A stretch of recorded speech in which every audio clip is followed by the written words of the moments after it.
Anyway, I want to thank you for listening to that. And I brought a friend with me here today.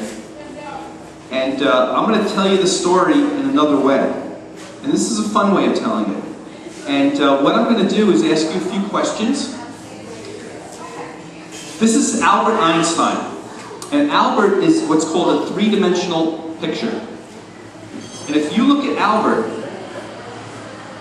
and you stare at Albert, and you keep your eye on Albert, and you come and you start over here, and then you walk this way and you keep your eye on Albert, you'll notice that he keeps his eye on you. His face actually moves and follows you. And I'd like to invite you all up here to give this a try. What I'm doing now is audience participation. Alright, so here we go. I'm going to ask you 3 questions. We're going to find out how many geniuses we have in the audience today, okay? The first question. You guys listening? Spell the word shop out loud. S-H-O-P. What do you do when you come to a green light? Stop? At a green light? You said stop. I did too. Most people say stop.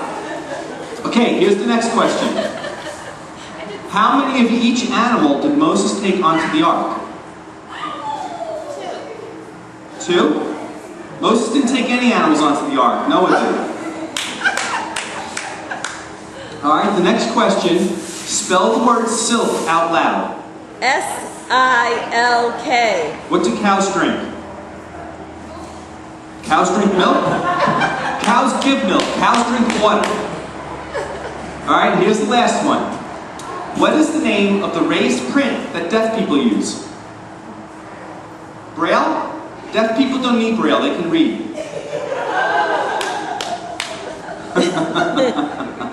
Not so smart, are we? Well, here's the point of this exercise. Are you a genius? Most people have a reliance on their own wit, on their own intelligence, and they think that they have the answers. And the purpose of this little exercise was to show us that things aren't always as they appear. Okay? And that's the way it is with God in the Bible. You see, we formed a lot of beliefs in our minds about who God is and what He believes and the way to get to Him. But things are not always what they appear. And what I'm going to do now is I'm going to do an exercise so that you guys can really see what the Bible actually says about this and why we're all prodigal sons. Now, what I'm going to do, how many people here think they're a good person? Anybody? Is anybody? Nobody in this crowd thinks that they're a good person? Who's a good person here? Are you a good person? Alright, how about this? For $20, I want to give somebody the good person test. Alright? And in my pocket right here is a $20 bill. And I want to ask somebody 3 questions, and we're going to see if they're a good person. But the only person who could win this $20 is the first person that comes up here so I can ask you the questions. So you have to come up here if you want to take this test. $20. Don't be scared. I don't bite. Anybody? Come on, somebody here wants to find out if they're a really good person. Alright. Sue, why don't you come up? Either of you, it doesn't matter to me. Sue. Okay, hey Sue. Ladies and gentlemen, this is Sue. What's your name, Sue? Sue. Alright, take one step closer. Alright, so this is Sue, and she's a friend of mine from my church, and she's gonna, is this really a $20 bill? Yes. Okay, so she knows it's 20, it's real. Now just think, this could have been for somebody out there, but none of you had the courage to come up here. I'm really ashamed of you, no one can. Alright, so we're gonna give it the good person test. And now Sue's been kind enough to come up here and be the subject, but this test is for all of you. And I want you all to answer these questions, okay? Alright, so here's the first question. Sue, in your whole entire life, how old are you? 15. Have you ever told a lie? Yes. How many lies would you say you've told? I don't know. A lot? More than one. More than one.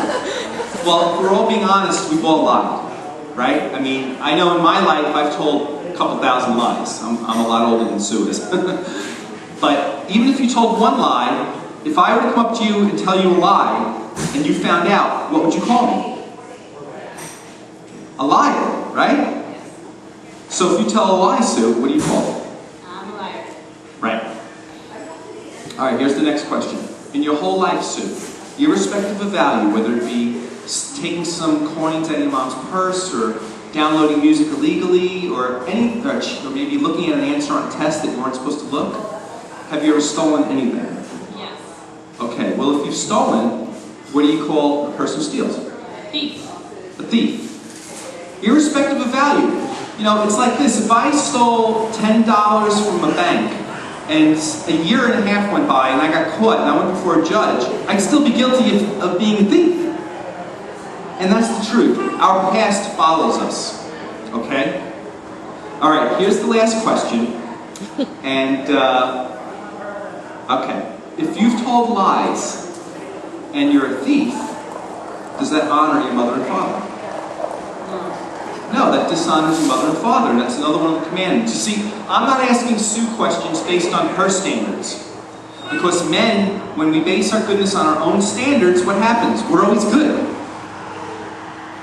If I base the standards on questions on my standards, I'm going to set them so that she doesn't pass, and she won't get the $20. So I'm asking her questions based on God's standard, and that's the 10 Commandments. Do not lie, do not steal, and honor thy mother and thy father. And she's broken all three. And you know what? If you're honest with yourselves, you've broken all three too. And the thing is, I only asked 3 questions. There's 10. And chances are we've broken every single one of them. You know, one of the things that the Bible says is that, in the 10 Commandments, is that do not commit adultery. And a lot of people think, well, that's simple enough. Do not cheat on my wife. Well, Jesus, when he came, he said, if you look at a person to lust after them in your mind, you've committed adultery already with them in your heart. It's spiritual adultery. And I know I've done that.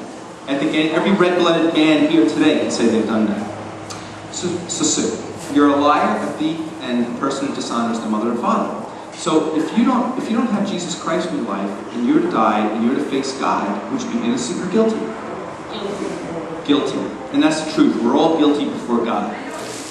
See, God is sinless. And, you know, he may be love and forgiveness, but we have to always remember he's also sinless. So here's the hard question. Heaven or hell? Hell. Hell. Now, if you believe in Jesus of the Bible, and you believe in heaven, you have to believe there's a hell. You see, if we come to Christ and we believe in him, we have to believe him on his terms, and his terms are the Holy Bible.